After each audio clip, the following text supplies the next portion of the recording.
Hi hello friends, ఆ జీలుగులు ఇప్పుడు తుక్కేసే time వచ్చింది. దీనికి ఇది దేనికి పని చేస్తుందంటే ఆ తుక్కేసే విధానం ఎట్లా ఉంటుంది అనేది మీకు చెప్పే ప్రయత్నం చేస్తున్నా ఫ్రెండ్స్. ఒకసారి ఇప్పుడు తీసుకో.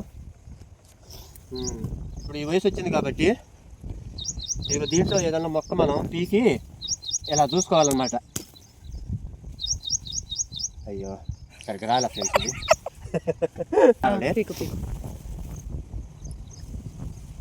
ఇలా పీకాలా. ఇలా పీకినప్పుడు ఈ ఏరుకి ఇలా బుడుపులు రావాలా. అంటే ఇంకా మనకి ఒక వారం టైం ఉందిలే. ఇలా బుడుపులు కడుతుంది కదా ఫ్రెండ్స్. ఇదిగో ఈ బుడుపులు కడుతున్నాయి.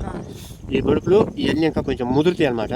ఈ ముదిరినప్పుడు ఇదిగో ఫ్రెండ్స్, ఈ బుడుపులు ఈ పిసినప్పుడు ఎర్రగా వస్తుంది చూడండి ఫ్రెండ్స్. ఇదే మన పొలానికి బాగా బలం. యూరియా తయారైద్ది దీంతో.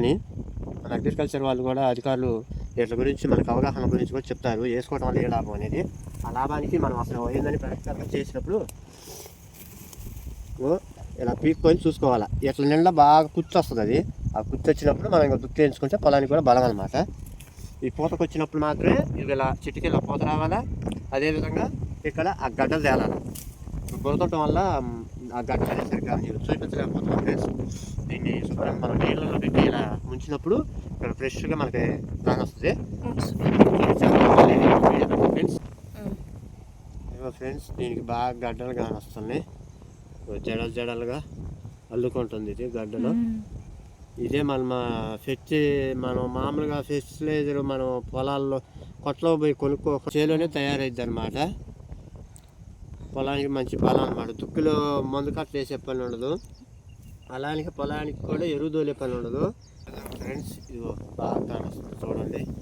ఇంకా ఒక వారంలో ఈ పెద్దగా అయ్యి ఎక్కడికక్కడంగా బాగా చెట్టుకి అన్ని తేలుతాయి అన్నమాట.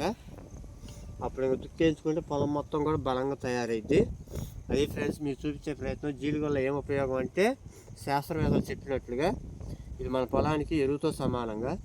పొద్దు తిని ఏదైతే మనకి ఇచ్చిందో పేడ, అదేవిధంగా మన చేలో మనకై మనం ఇట్లా సృష్టించుకున్నప్పుడు పొలానికి బాగా లాభం.